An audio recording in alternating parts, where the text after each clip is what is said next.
سلام دوستای خوشگلم، من اومدم با آموزش کیک رافائلو.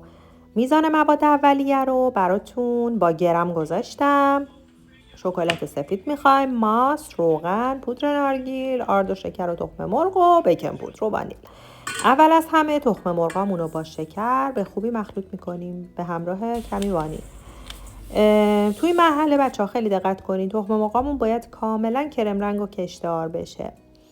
بعد بهش به آرومی روغن رو اضافه میکنیم. در حد مخلوط شدن کافیه. بعد از روغن ماست رو بهش اضافه میکنیم.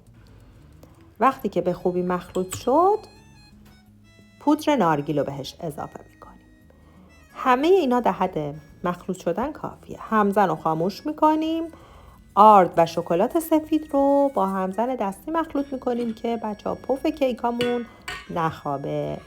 قالبتون رو از قبل با کره سرد کاملا کاور کنید. روی کره آرد بریزید و کیک رو بذارید تو فر 180 درجه تا زمانی که روی کیکتون طلایی بشه. امیدوارم که دوست داشته باشید.